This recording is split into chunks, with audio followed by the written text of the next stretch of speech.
SER Podcast.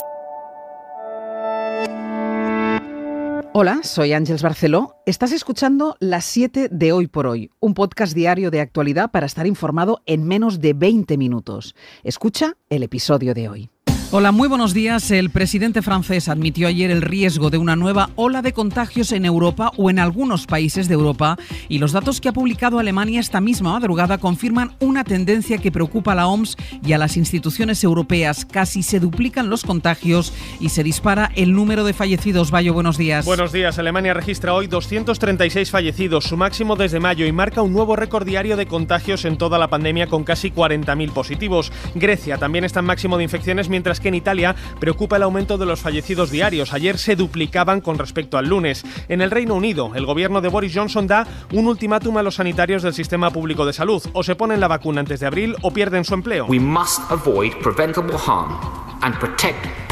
Debemos evitar cualquier daño prevenible a los pacientes, a otros sanitarios y al propio sistema de salud, decía ayer el ministro de Sanidad británico. La situación es especialmente grave en los países bálticos y los del este de Europa, como Rumanía y Bulgaria, aunque también en Francia, que ayer registraba 12.500 infecciones, su máximo diario en el último mes. Francia, que obligará una tercera dosis de la vacuna para los mayores de 65 años. A partir du 15 décembre, il vous faudra justifier d'un rappel pour prolonger la validité. Sin ella no renovarán su pasaporte COVID. En Estados Unidos, Pfizer ha pedido a la agencia del medicamento que autorice una tercera dosis de refuerzo para los mayores de 18 años. José Luis Astre, hola. Hola, buenos días. Y aquí en España la incidencia se mantiene baja, aunque ayer no hubo datos porque era fiesta en Madrid ciudad.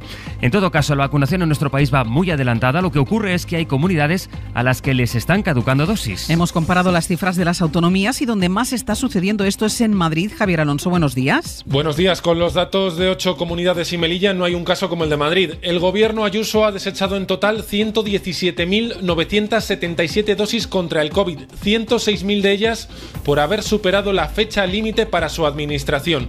Cifras que no facilitó cuando Cataluña anunció que había tenido que tirar 69.000 porque descongeló más de la cuenta.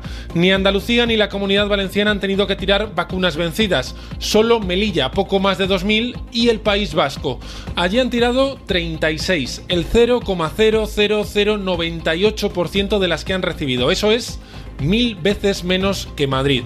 La consejería asegura que trató de devolverlas al gobierno central, pero que no se lo permitieron. Desde el ministerio responden que Madrid lo pidió cuando en el mejor de los casos estaban a solo un mes de caducar y ya no había posibilidad de enviarlas a terceros países. Sí, la pandemia es uno de los escenarios que más preocupan en Europa ahora mismo. El otro es la crisis en la frontera entre Polonia y Bielorrusia, donde se mantiene la tensión. La OTAN y Europa han cerrado filas con el gobierno polaco a pesar de las tensiones de estos últimos meses. Hoy mismo el presidente del Consejo Europeo va a llegar a Varsovia. Gillian Ayala, buenos días. Hola, muy buenos días. La Unión Europea está dispuesta a tomar cualquier medida para blindar sus fronteras y de hecho no descarta todavía la creación de un muro que delimite la frontera europea, sobre todo después de los incidentes de las últimas horas y del pulso que sigue librando Lukashenko. Lo último es que, según los medios polacos, esta madrugada han entrado los primeros grupos de migrantes a territorio europeo después de derribar una parte de la valla de alambre que divide a ambos países. Se desconoce todavía el número exacto de personas que han cruzado, solo que algunos de esos migrantes ya han sido devueltos a Bielorrusia, pero que la mayoría se han quedado en suelo europeo. Enrique Arnaldo escribió contra el aborto, contra la eutanasia o la memoria histórica en los 300 artículos que escribió durante años para distintos medios y que hemos repasado aquí en la SER. Son asuntos sobre los que tendría que pronunciarse como magistrado del Constitucional. Mañana se producirá la votación en el Pleno del Congreso y, pese al malestar interno, en el PSOE aseguran que saldrán adelante todos los nombres que incluye el pacto entre el Gobierno y el PP. A Rodríguez Zapatero le llamó busto parlante. De los liberados sindicales dijo Arnaldo que no pegan ni sellos. Cuestionó la crisis climática o relativizó la caja B del PP en estos textos en los que, por cierto, criticó el, literalmente, obsceno reparto de cuotas de partido para repartir los puestos en el Constitucional, puestos como el que ahora va a ser suyo. Releeremos esta mañana sus artículos y le preguntaremos al portavoz de Unidas Podemos, a Jaume Asens, lo que ayer le preguntamos al socialista Odón Elorza por las razones de su partido para votar este nombre que propone el Partido Popular. Partido Popular, que está buscando escenificar la paz entre Ayuso y Casado con la foto de Ayuso y Almeida ayer en la misa de la Almudena. Eso es lo que busca, otra cosa es lo que consiga. Estuvo Ayuso anoche en Antena 3. Soy leal a mi organización y soy leal también a las personas que han confiado en mí. Lo he sido a lo largo de los años y ahora, por ejemplo, también con Pablo Casado. Es decir, esta es mi casa. pero sí que es cierto que soy una persona con criterio propio. Hoy hay pleno en el Congreso, hay sesión de control y Pedro Sánchez comparece desde las 9 para hablar de las reformas que pide Europa. Entre esa reforma, la laboral. Hoy, como cada miércoles, se va a reunir el Ejecutivo con la patronal, con los sindicatos y les va a plantear ahí las novedades en el sistema de ERTE. Seguirán existiendo los de fuerza mayor, pero va a haber dos tipos más de expedientes de regulación temporal, para la reconversión de un sector o para facilitar que un empleado pueda cambiar de empresa. Es miércoles, es 10 de noviembre. Pablo Morán, buenos días. Hola Ángeles, muy buenos días. Justo hoy que se falla el premio Cervantes, hay dudas sobre la utilización que ha hecho el semanario de New Yorker del Quijote. Sí, es el protagonista de la última portada de esta revista que evoca la lucha del ingenioso hidalgo contra los molinos de viento, sustituidos por palas eólicas para esta ocasión. La ilustración se titula El sueño imposible. Su autor, Eric Drucker, asegura haber querido representar la lucha de Don Quijote contra el cambio climático si viviera en el siglo XXI. Pero muchos creen ver justo lo contrario, la representación del caballero más célebre de la literatura española contra unos gigantes que son esta vez esos nuevos molinos de nuestros tiempos. La portada es bellísima, en cualquier caso pueden verla y sacar sus propias conclusiones. En cuanto al tiempo, seguimos bajo la influencia de la borrasca Blas. Se ha instalado en el Mediterráneo y hoy volverá a dejar fuertes vientos, lluvia persistente y temporal marítimo en Baleares y en la costa este de la península. En el resto del país, tranquilidad. Blas no llega a todas partes, sol y temperaturas agradables por la tarde, a esta hora todavía con temperaturas que rondan los 0 grados.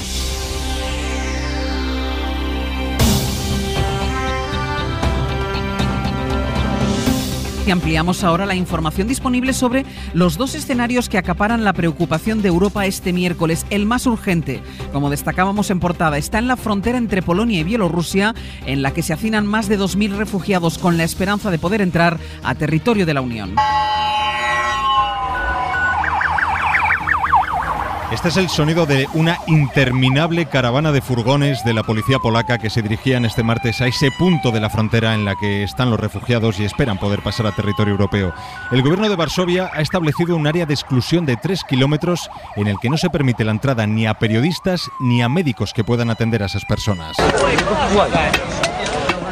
Así que la única forma de saber cómo están los refugiados es a través de vídeos que cuelgan periodistas al otro lado de la frontera, periodistas bielorrusos, como este que escuchamos de fondo. Muestra decenas de grupos de personas en torno a hogueras que utilizan para calentarse de las temperaturas bajo cero que se registran ya a estas alturas del año en esa zona. Las ONGs denuncian que esos refugiados llevan días sin acceso a alimentos o atención médica. La alerta se ha extendido también a Lituania. Su gobierno ha obtenido el aval del Parlamento para declarar el estado de emergencia en sus regiones fronterizas para poder afrontar la posible llegada de más refugiados a ese punto. Victoria García. Desde esta noche en Lituania hay un estado de emergencia en vigor en la zona fronteriza con Bielorrusia.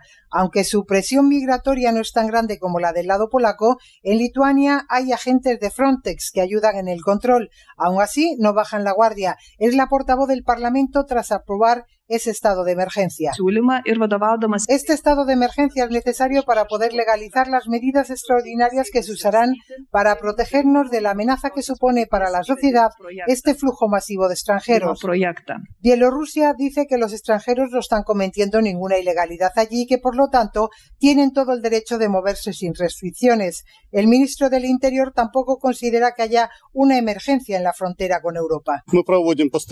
No se han cometido violaciones de las leyes bielorrusas por los inmigrantes. La estancia de extranjeros en nuestro país es legal y no hay desestabilización alguna de las zonas fronterizas. Pero el número de personas que esperan al lado bielorruso de la alambrada es cada vez mayor. Sobre el otro escenario, que es el de la nueva ola de contagios de la pandemia en Europa, llega el aviso de los expertos para que España dé un paso más en la protección común frente al virus. José Antonio Forcada, que es presidente de la Asociación de Enfermería, propone que se endurezcan las restricciones para aquellos que no se han querido vacunar. De alguna manera impedir el acceso de las personas que no han querido vacunarse pues a determinadas situaciones, ¿no? Como puede ser restaurantes, museos, cines, etcétera, etcétera. O sea, que las personas que por el bien común se han vacunado y han recibido 2 dosis, además de por su bien personal, también por el bien común, pues tenga una serie de beneficios frente a aquellos que no han querido participar de ese bien común. España goza de una amplísima cobertura de la vacuna, como saben, pero todavía hay un 20% de la población entre 20 y 40 años que no se han querido poner ni una dosis. Y las comunidades se lanzan a la repesca de los no vacunados hasta ahora. En eso se van a centrar desde hoy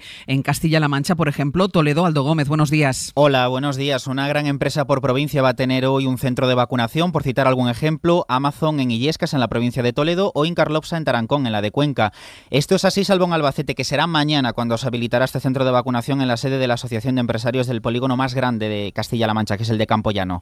El objetivo es que nadie se quede sin recibir su vacuna, porque como habéis precisado, todavía queda gente sin recibir ese pinchazo. En Castilla-La Mancha son 187.750 personas. La estrategia de la Junta de Comunidades ahora es acercar la vacunación a nuestro día a día. Ya lo hizo llevando estos centros médicos móviles a universidades y a centros comerciales. Cualquier persona, por cierto, trabaje o no en estas grandes empresas, puede vacunarse. Solo tienen que acercarse allí en horario de 10 de la mañana a 2 de la tarde y de 3 a 7. Y seguimos pendientes del brote detectado en un colegio de Sant Cugat del Vallès, que suma ya cerca de 350 personas confinadas por el positivo de una cuarentena de alumnos y varios profesores. Barcelona, Sergi López, buen día. Buen día, son concretamente 347 las personas confinadas de la Escuela Pureza de María. El primer caso se detectó el jueves pasado y desde entonces ya han dado positivo 38 alumnos y 3 docentes. Muchos de ellos eran asintomáticos y se detectaron en los cribajes preventivos que se hicieron a raíz del primer caso. La Agencia de Salud Pública ha recomendado confinar grupos escolares de este colegio, aunque no tengan casos confirmados, para cortar la expansión del virus. En toda Cataluña ha ido creciendo estos días el número de personas confinadas del ámbito escolar. Ya superan las 5.000. Poco a poco se amplía la lista de países que se apuntan a la dosis de refuerzo para su población. Pfizer ha pedido formalmente a los reguladores de Estados Unidos la administración de esa tercera dosis para todos los adultos. Lo apuntábamos hace unos minutos y lo ampliamos ahora con la ayuda desde Washington de Víctor Sancho. La administración Biden ya quería dosis de refuerzo para todos los adultos en septiembre, pero las autoridades reguladoras decidieron por entonces que solo eran necesarias para mayores de 65 años y aquellos en situación de riesgo, alegando que no tenían todavía claro que los jóvenes fueran a necesitarla y con el componente moral de la inequidad de la distribución y que una mayoría de la población mundial todavía no había recibido ni una sola dosis.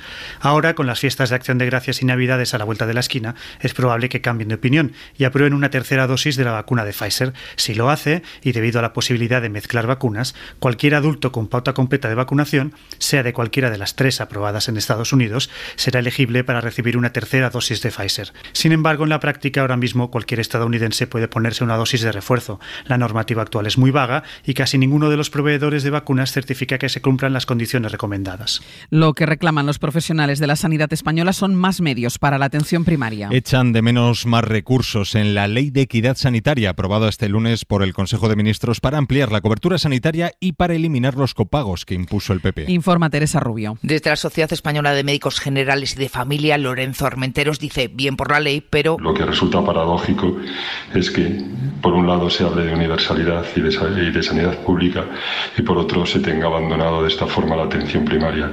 Sin una atención primaria fuerte no se podrá mantener un sistema sanitario público en estas condiciones. Al doctor Manuel Martín, presidente de la Federación de Asociaciones en Defensa de la Sanidad Pública, lo que no le cuadra es que nadie haya podido leer esta norma. Nuestra preocupación, ¿no? Porque es un tema de una gran trascendencia y debería de ser tratado con mucha mayor transparencia de la que está dándose. Ninguna sociedad científica ha podido todavía leer el anteproyecto aprobado el lunes en el Consejo de Ministros, tampoco los medios de comunicación que la hemos pedido.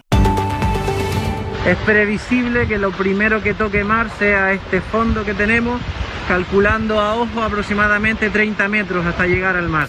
Así es como describían los bomberos desplazados a La Palma el último avance de las coladas del volcán. Y su llegada a la playa de los Guirres y su espectacular descenso a través del acantilado con la posibilidad de formar una nueva fajana en función de la lava que sigue aportando el volcán. La calidad del aire ha mejorado ligeramente, ha mejorado lo suficiente como para que los alumnos de las zonas próximas al volcán puedan retomar las clases presenciales este miércoles. En La Palma sigue Javier Rodríguez. Tras una semana sin clases presenciales, más de 5.000 escolares vuelven a clase tras la mejora de los valores asociados a la mala calidad del aire. Disminuyen las partículas de ceniza en el aire, pero también lo hacen los valores de dióxido de azufre, y eso ha llevado a la Consejería de Educación a convocar de nuevo las clases presenciales en los municipios del Paso, Los Llanos, Tazacorte, Tijarafe y Punta Gorda, aunque el aire sigue siendo desfavorable y por eso se recomienda el uso de mascarilla FFP2, especialmente aquellas personas que tengan un sistema inmunitario débil o afecciones respiratorias. Los centros abren sus puertas de nuevo tras una semana de clases online, tras una limpieza exhaustiva de los centros que acumulaban toneladas de ceniza desde la última precipitación de la la PG ocurrida hace una semana. En Cuba esperan algún gesto de Joe Biden encaminado a flexibilizar los efectos del embargo sobre la isla. Trump bloqueó cualquier esperanza en ese sentido. Ahora un grupo de 250 responsables de pequeñas empresas cubanas recién establecidas en el país han escrito al presidente norteamericano para que levante el embargo que amenaza, según ellos, con arruinar cualquier intento de lanzar el sector privado en la isla. La Habana, Mauricio Vicent. Las demandas a Biden tienen el apoyo de 247 representantes del nuevo sector privado cubano, surgido tras la reciente autorización para constituir pequeñas y medianas empresas en la isla. Los emprendedores cubanos piden a Biden que regrese a las políticas de acercamiento que defendió cuando era vicepresidente de Obama y denuncian el impacto dañino de las sanciones de Estados Unidos para las empresas privadas y la vida de los cubanos. Los firmantes aseguran que la actual política de Washington afecta sus operaciones comerciales diarias y frena su capacidad de prosperar, y piden a Biden que adopte 4 medidas urgentes: restablecer las remesas, permitir los viajes de los turistas norteamericanos, reabrir la embajada de Estados Unidos en La Habana y sacar a Cuba de su lista de países patrocinadores del terrorismo. La carta se dio a conocer al mismo tiempo que convocantes de una manifestación de protesta en Cuba prevista para el 15 de noviembre denunciaron el incremento del acoso contra la oposición en vísperas de la llamada Marcha Cívica por el Cambio. Suscríbete a Las 7 de Hoy por Hoy. Todos los episodios y contenidos adicionales en la app de Cadena Ser y en nuestros canales de Apple Podcast, Spotify, iVoox, Google Podcast y YouTube. Escúchanos en directo en la Ser de lunes a viernes a las 7 de la mañana. Cadena Ser. La radio.